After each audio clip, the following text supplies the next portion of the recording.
Então, eis aí, mundo, a verdade do ser humano. E eis aí o conselho que todos os santos já deram tanto a respeito do jejum, que faz cair o apetite sexual. Olha como as coisas se completam e novamente se retomam. Inclusive, ele vai dizer, frustração existencial também pode resultar em neuroses. Para esse tipo de neurose, a terapia cunhou o termo neuroses noogênicas, a contrastar com as neuroses na significação habitual da palavra. Isto é, as neuroses psicogênicas. Quem é psicólogo ou estudar a área deve estar entendendo melhor o que eu estou dizendo. Neuroses noogênicas têm sua origem não na dimensão psicológica, mas antes na dimensão noológica. Só para quem não sabe, do termo grego nous, que significa mente, da existência humana. Mas antes, na dimensão noológica da existência humana. Esse é outro conceito logoterapêutico que designa qualquer coisa pertinente à dimensão especificamente humana. Ou seja, é como se Viktor Frankl resgatasse certos conceitos já vistos filosóficos a respeito da existência humana. Tá? E ele é um certo contraste contrário, né, a certas ideias de outras filosofias psicológicas. Bom, logo vai ficar mais claro essa parte. Tá? Então, daqui em diante a gente vai começar a tratar um pouco mais da logoterapia, tá? E de alguns conceitos. Eu queria apenas narrar um acontecimento que Viktor Frankl teve em sua vida, que agora me veio à memória, enquanto ele ainda estava no campo de concentração, que é a respeito da expressão do sentimento. Uma das coisas que ele tenta resgatar nos seus companheiros é que eles retomassem a se expressar para o outro, a se emocionar, né? Ele fala que ele precisava fazer certos tratamentos com eles para arrancá-los de dentro de si mesmo e reatribuí-los sentido na vida e reatribuí-los para que eles novamente se ordenassem emocionalmente e por aí vai. E ele narra um acontecimento que um dia ele chegou para alguém que inclusive já tinha até hematomas faciais por ter passado tanta fome, e um belo dia ele chegou para essa pessoa e percebeu que os hematomas não estavam mais no rosto. E ele então perguntou para o homem o que ele tinha feito para assumir os hematomas faciais do rosto que ele padecia por conta da fome. O homem respondeu para ele que foi porque ele chorou. Ele chorou tanto, né, que foi capaz de curar os seus hematomas. Olha que surpreendente a emoção do ser humano.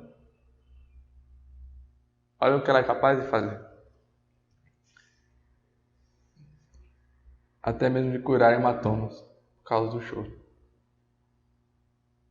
Olha que belo o sentido até mesmo das lágrimas. Ou seja, de mostrarmos que nós somos seres humanos, capazes de curar coisas físicas. Tá? E quantas pessoas não estão amarradas em si mesmo e quase como que sempre querendo mostrar segurança, né? Envergonhadas de serem transparentes, envergonhadas de se mostrarem, envergonhadas de fazer com que as pessoas a vejam chorar. Olha o que ele falou. E ele já disse também que lá as pessoas também tinham certa vergonha de mostrar emoção. Mas olha a importância disso mesmo. Para ele, parte das neuroses não são conflitos instintivos, mas um conflito a nível existencial. Para ele, a logoterapia diverge da psicanálise na medida em que considera o ser humano um ente cuja preocupação principal consiste em cumprir um sentido, e não na mera gratificação e satisfação de impulsos e instintos, ou mera reconciliação dos reclamados conflitantes de id, ego e superego, ou na mera adaptação e no ajustamento à sociedade e ao meio ambiente. Ou seja, para ele, as neuroses, em grande gama, são conflitos existenciais. Para ele, a maior parte das neuroses, que sim, acontece na maior parte das vezes por certos sofrimentos intensos na vida humana, tem sua origem em crises existenciais, em frustração existencial. Olha como isso diverge de muitas e muitas teorias que nós temos por aí. Então, aqui nós vamos entendendo algumas coisas. Para ele, a saúde mental, ela não é algo que está aí, de fato, já, tá? Mas a saúde mental, ela está em um hiato entre aquilo que sou e aquilo que ainda posso vir a ser. E é isso que ele fala, que faz parte disso a tensão mental e não o equilíbrio mental. Ou seja, para ele, a saúde mental acontece quando as pessoas percebem que a vida é uma tensão mental. E que eu entendo que eu sou algo, mas que eu posso vir a ser algo a mais ou algo além. Enfim. E não uma espécie de equilíbrio mental, como se eu fosse um robozinho, colocando tudo estável e por aí vai. Não, mas algo de tensão mental. Ou seja, é justamente quando eu percebo a realidade e vejo o futuro, e vejo algo que eu ainda posso ser, é que eu tenho noção de saúde mental. Então, é preciso que eu encare na minha vida o seguinte: ela é algo dinâmica e não algo estável. Não existe estabilidade perfeita nas coisas. Não existe estabilidade perfeita na minha vida. Eu sou sempre lançado à realidade de que as coisas são passageiras e as coisas são, assim, dinâmicas. Então, é melhor que eu encare isso e que eu aceite essa tensão que a realidade impõe sobre a minha existência e veja a saúde mental nisso. O homem, ele é um ser que ele é inquieto em seu fundamento. E faz parte da saúde mental estar nessa tensão. E justamente a saúde mental acontece quando eu estou aqui, mas eu quero chegar lá. Mas quando as pessoas simplesmente vivem um hoje, pensando assim: hoje é o que eu tenho. O amanhã, isso para amanhã. Ora, como se até mesmo para essas pessoas fosse o que Jesus tivesse dito. Não. Mas antes, ele quer nos ensinar também a viver nesse hiato. Por exemplo, entre meus pecados e a santidade. Por exemplo, entre a minha perdição e a minha salvação. Por exemplo, entre as coisas passageiras e a cruz, que todos nós temos que buscar. E aqui já é algo claro. As pessoas estão sempre à busca de um certo equilíbrio mental, certo? Ou seja, o ser humano, ele necessita da dinâmica existencial. Para Viktor Frankl não existe essa. O ser humano precisa da realidade. O ser humano precisa da dinâmica existencial. Ou seja, estar nos conflitos contra si próprio. Estar nos desafios que o dia a dia lhe traz. E não buscar uma fuga deles. Tá? É o que ele chama de viver um vácuo existencial, ou seja, aquela vida numa rebolha, uma atmosfera só minha, onde eu me escondo. Eu trabalhei, agora eu fecho no meu quarto, eu não quero conflito com mais ninguém. Não tem isso. A vida exige de mim uma dinâmica. A existência exige de mim uma dinâmica. E não um vácuo. E não um isolamento dentro da minha própria cabeça.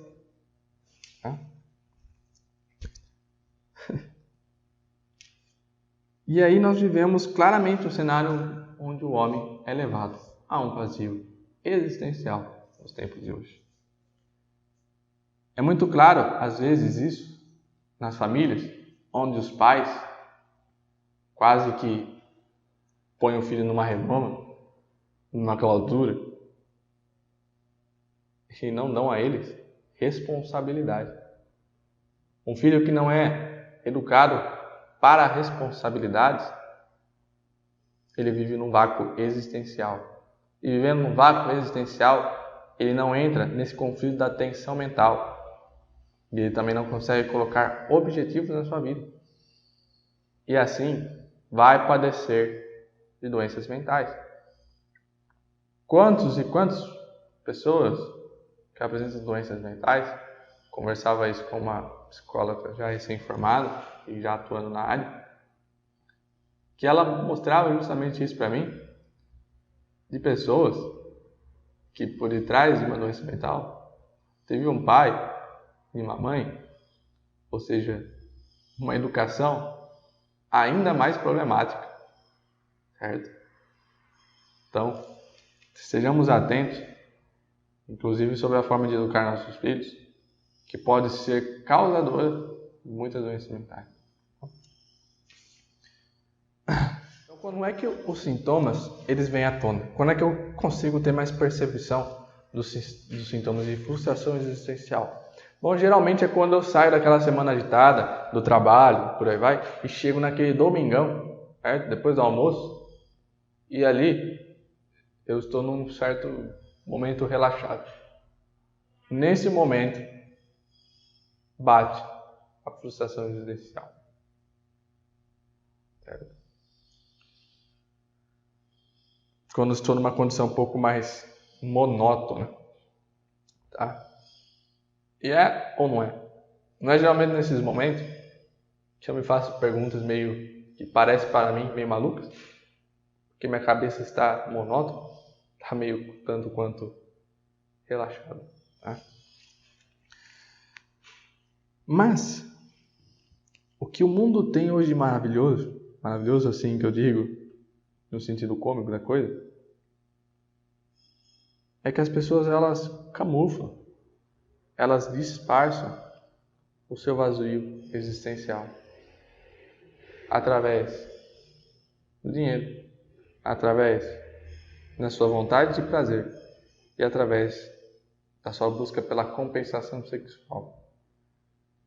Ou seja, quantas pessoas que você conversa que só sabem falar de sexo, só sabem falar de coisas promíscuas. Quero dizer para você um negócio. É bem provável que essa pessoa ela viva em si mesma um vazio existencial. Porque isso é um disfarce. Quantas pessoas não fizeram dinheiro esse disfarce? Quantos pais de família parecem não estarem orientados apenas para o mercado e só sabem isso? Isso pode ser um disfarce, tá? Porque nada disso pode ser sentido. Tudo isso está relacionado a si próprio. Ou seja, que é justamente o contrário do sentido da vida. O sentido da vida não pode estar em mim. E aqui está a coisa. Não pode estar em um benefício para mim mesmo. E é justamente o que a sociedade egoísta de hoje proporciona. E quando isso não acontece, há um conflito. Só que para muitos teóricos, esse conflito, ou seja, o homem não alcançar aquilo que ele quer para si, era a causa das doenças. Mas não é. Mas é justamente porque ele estava querendo viver na caverna. Tá? E quando ele toma essa questão para a logoterapia, ele deixa claro que o cerne da coisa está entendemos o sentido da vida justamente por sermos únicos, que cada um deve encontrar o sentido da vida como o seu específico. Ou seja, sim, nós somos únicos, mas é por sermos únicos que eu preciso encontrar algo específico que só cabe a mim. Ou seja, o sentido da vida não pode ser criado, mas ele tem que ser encontrado. E quantos pais que ao verem seus filhos padecendo de certo sentido de vida, vendo eles desperdiçando tempo grande com coisas passageiras, vendo eles passando tempos no quarto, vendo eles desempregados, não começam a entrar em pilha, em preocupação. E nessa preocupação, ao invés de favorecer um encontro para seus filhos, começam a criar o conceito de sentido de vida na cabeça deles. Só eu sou capaz de encontrar o meu sentido da vida. Só esse jovem é capaz de encontrar o sentido da vida dele. E quantos pais que querem mostrar até um certo quesito de religiosidade pelas virtudes mostram o contrário, porque inclusive as faltam. Eu gostaria de dizer que é justamente aquilo que carece em ti é o que falta para o seu filho. Porque não vai ser as suas palavras que vão levantá-lo. Não vai ser as suas palavras que vão retomar a consciência dele para um sentido. Mas é aquilo que você faz. E aqui está um exemplo da nobre Santa Teresinha e como ela ficou marcada pelas impressões virtuosas de seus pais, da religiosidade. Quantas e quantas vezes ela não disse o seguinte: se você quiser saber como um santo rezava, bastava ver meu pai rezando. Quantas vezes ela não disse sobre a relação amorosa e de carinho que seus pais tinham um para com o outro. Quantas vezes ela não vai falar do ser pacífico que São Luís tinha, e por aí vai. E como e raríssimas vezes você vai ver ela falando do pai dela, cobrando ela no ensino religioso. Muito pelo contrário. Se é que não era ele mesmo, às vezes, professores Então, nesses momentos, não adianta só falar para cima do seu filho, mas sim o agir. E olha só que interessante, no meio desse momento, quantos e quantos pais com conceitos religiosos não estão injustamente recebendo um auxílio, por exemplo, mostrando contra-testemunho para os seus próprios filhos a respeito da justiça. Como é que esse filho não se sentirá ao ver-se cobrado por algo que na realidade não acontece? E aqui já vem algumas problemáticas. Então, fornecer um encontro e não criar o sentido da vida para a cabeça deles. Então, a preocupação com a salvação dos filhos, inclusive com a sua saúde mental, reside também na conversão dos próprios pais. E também na minha e na sua, que talvez queremos ajudar alguém. Não podemos ser contra-testemunho da realidade. Não somos nós que perguntamos qual é o sentido da vida. Isso aqui é Viktor Frankl. Mas é a própria vida que está nos questionando. Ou seja, a respeito do sentido da vida, não sou eu que paro numa cadeira e me questiono. É a vida que me pergunta. Qual é a minha ordem no meu ser? Não sou eu que olho para mim e falo assim: qual é o sentido da minha vida? Não. É a impressão da realidade. É a impressão das relações humanas. É a impressão da ordem do mundo, cósmica, vamos assim dizer, natural, biológico, assim até seu rim, há uma ordem dentro de você que te pressiona para que você também tenha um sentido e encontre razão de existência.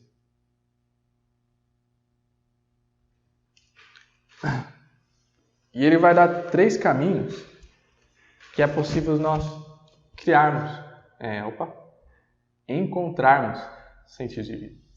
Que é criando um trabalho ou praticando um ato, ou seja, não a estabilidade, não a fuga dos acontecimentos, mas é justamente estarmos concretamente ligados a um fato, tá? Experimentando algo ou encontrando alguém, que é mais uma razão do que não dá para ser cerrado a mim mesmo. E a terceira, pela atitude que tomamos em relação ao sofrimento inevitável. Repita. Primeiro, criando um trabalho ou praticando um ato. Segundo, experimentando algo ou encontrando alguém. Terceiro, pela atitude que tomamos em relação ao sofrimento inevitável. Tá? Para encarar, então, o problema existencial como um dos fundamentais das doenças psíquicas do nosso tempo e também ver claramente que isso é um problema também filosófico da atualidade, pela decadência da própria filosofia, inclusive em relação às ideologias, o existencialismo e por aí vai. Tá? Os antigos já tinham um certo conceito de tudo isso que nós já tínhamos falado, com conclusões muito parecidas. Tá? Por exemplo, como já demonstrado pelo Santo Agostinho em seu livro Sobre a Vida Feliz. E também por Santo Tomás de Aquino, que em diversas coisas já relacionou o sentido da vida humana, da sua existência. Ou seja, novamente aí está. Não é algo tão novo assim, mas só retomado. Inclusive, o próprio Viktor Frankl se debruçou em Aristóteles e em Platão. Então, sem sombra de dúvidas, ele sabe o que ele está falando, também como médium, mas também por ter conhecido um pouco da filosofia grega antiga. Então, o sentido da vida, ele é encontrado. E se eu não me lanço à realidade, e aqui está um dos conselhos práticos que nós precisamos entender. Em primeiro lugar, responsabilidade. Em segundo lugar, lançarmos à realidade. Tá? E encararmos o sofrimento. Tá? E agora, para finalizar, eu queria entrar um pouco na filosofia, para dar encerramento a isso, também de uma maneira religiosa, cristã, católica, para você entender como as coisas estão relacionadas. Tá? E como nosso Senhor Jesus Cristo também nos ensinou tudo isso que nós já falamos. Os filósofos já haviam percebido que é feliz aquilo que possui o que convém, e não o que possui bens, pois a malícia da vontade pode gerar diversos males. Ou seja, todo homem, ele está alinhado com a busca de um bem. Todas as minhas ações é orientada para apossar-se de um bem. Só que esses bens não podem ser bens materiais no que diz respeito à felicidade. Porque os bens materiais podem inclusive gerar diversos males.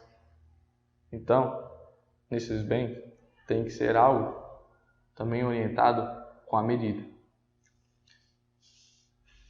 Para Frankl, é feliz o homem que já está vivendo a busca pelos sentidos, o sentido.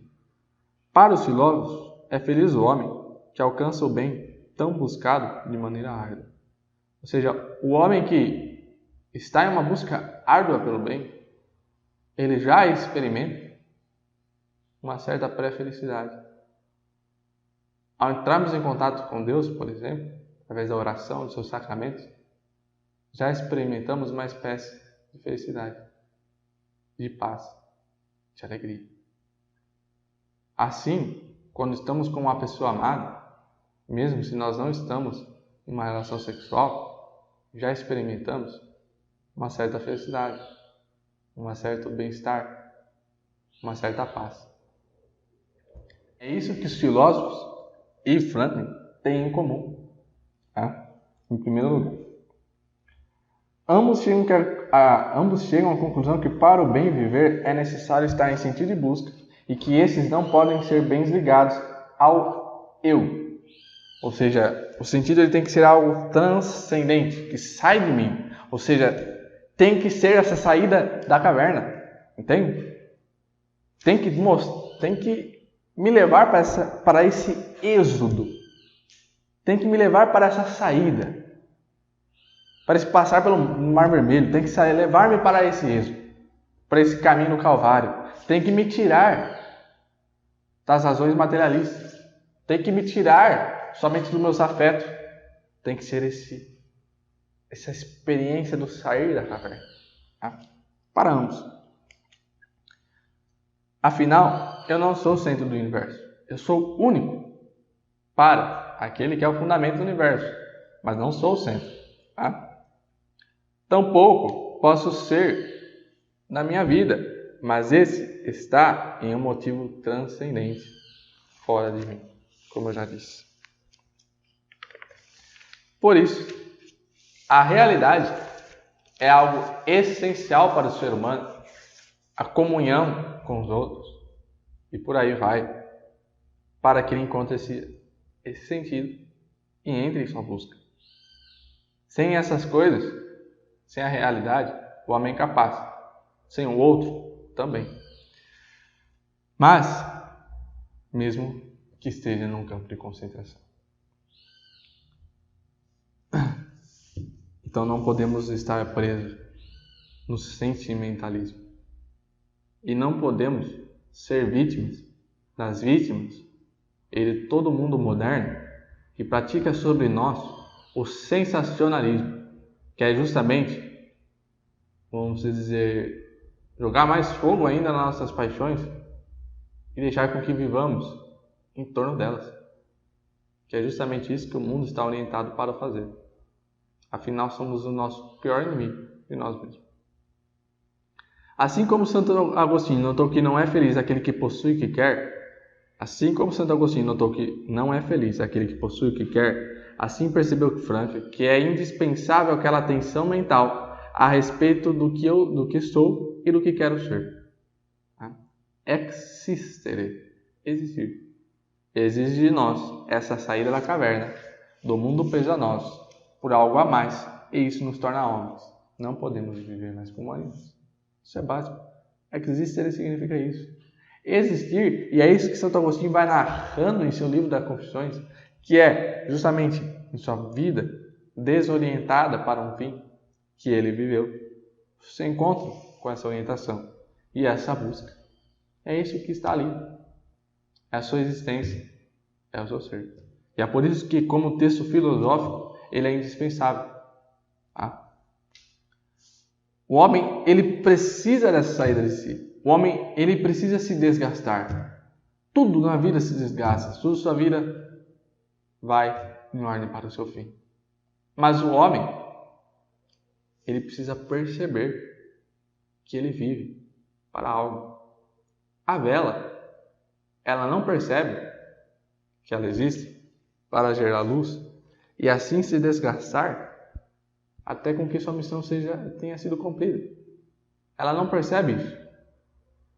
Mas eu e todos nós precisamos perceber. E se nós não percebemos, adoecemos. Tá? Ou seja, é preciso encontrarmos o profundo do nosso intelecto. É preciso orientarmos para isso. Tá?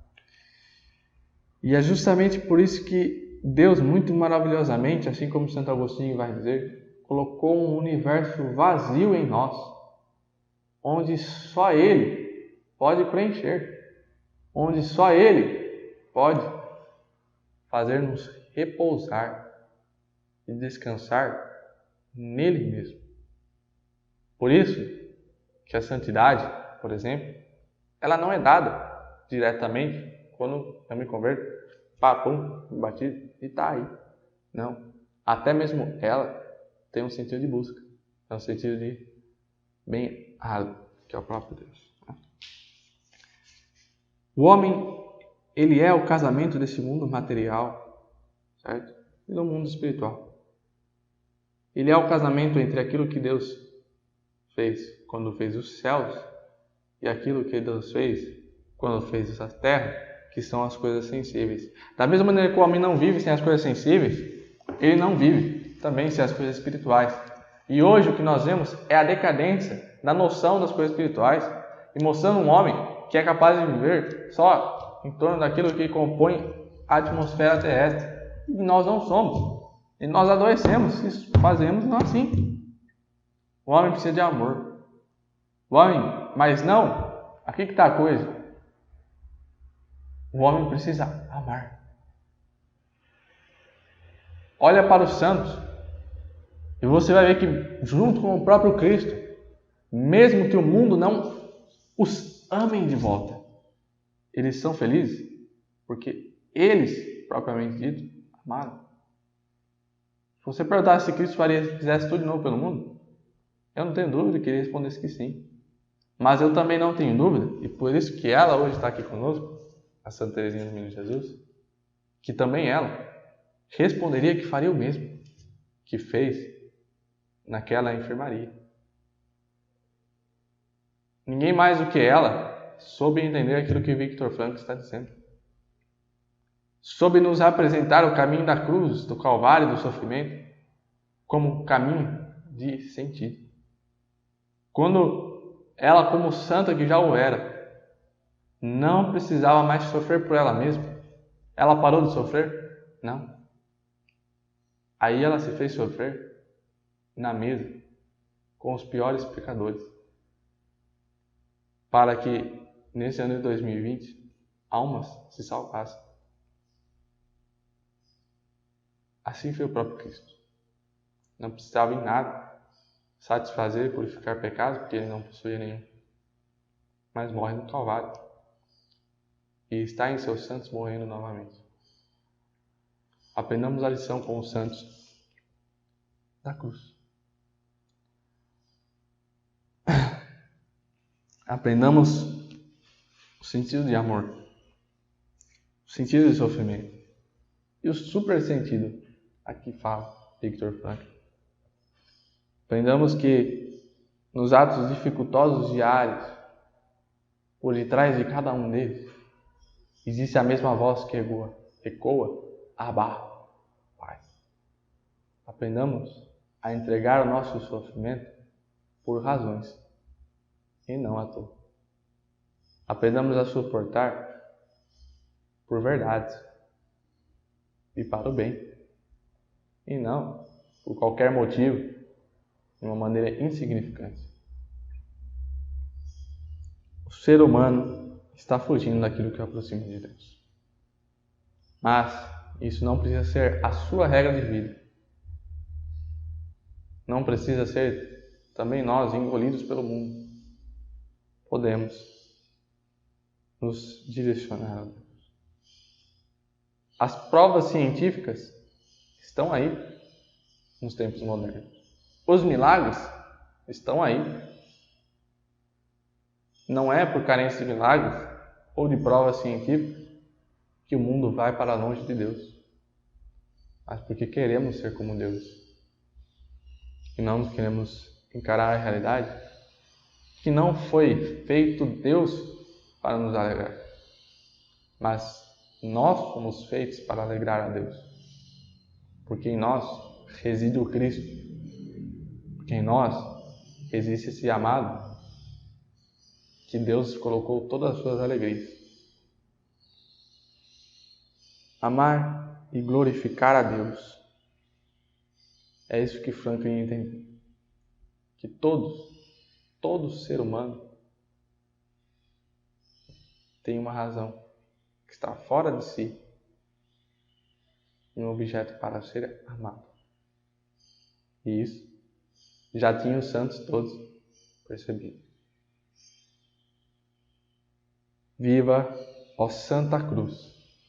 Viva Cristo Rei! Em nome do Pai, do Filho e do Espírito Santo. Amém.